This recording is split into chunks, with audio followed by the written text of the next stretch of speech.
आपको रिपोर्ट दिखा रहे थे किस तरीके से सैनिटाइजेशन के बड़े इंतजाम किए गए हैं। और चलिए एक बार फिर से बजर बजा है, वक्त हो गया है बड़ी खबर का। सीधे रुक करते हैं, रोहित हमारे साथ जुड़ चुके हैं। रोहित बताइए क्या इस वक्त की बड़ी खबर?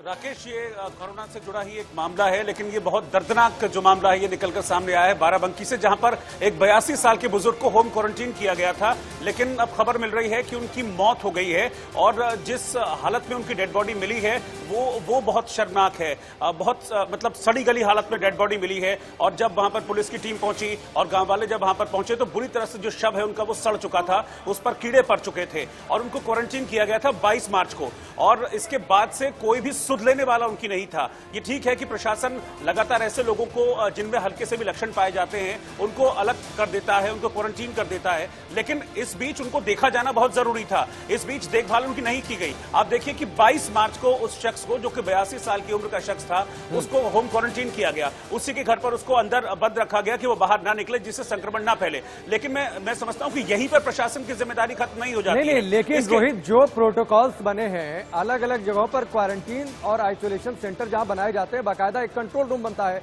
जो होम क्वारंटीन होते हैं, कंट्रोल रूम में जिन कर्मचारियों की तैनाती होती है उनकी यही ड्यूटी होती है कि वो फोन करके अपडेट लेते रहें। तो क्या किसी ने इस दौरान उनसे संपर्क नहीं किया?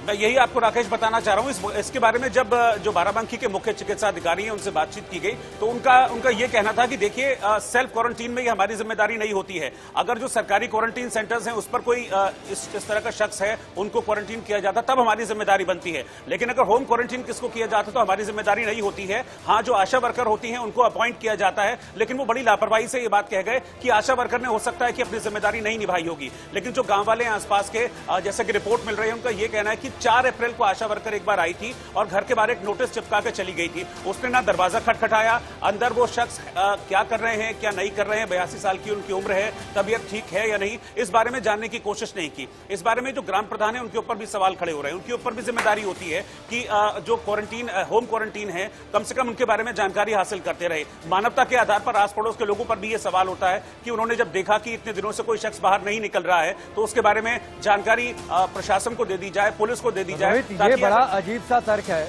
देखिए, बहुत सारे डॉक्टर्स हमारे भी संपर्क में है, कुछ ऐसे डॉक्टर्स भी हैं जिनकी ड्यूटी बाकायदा कंट्रोल रूम में लगी है। वो बताते हैं कि वो बाकायदा डेली फोन करते हैं जिनको होम क्वारंटीन किया जाता है। तो ये तर्क बड़ा अजीब सा है। आपका ये कहते हैं ना कि नहीं, वो सरकारी क्वारंटीन सेंटर्स में नहीं थे, तो यहां से आपकी जिम्मेदारी खत्म नहीं हो जाती है। मुख्य चिकित्सा अधिकारी अगर आप एक जिले के हैं तो जिले में जितने भी मामले आप कोरोना के सामने आ रहे हैं, वैसे भी कोरोना को लेकर हमने देखा कि चलिए रोहित, फिलहाल वक्त इतना ही है।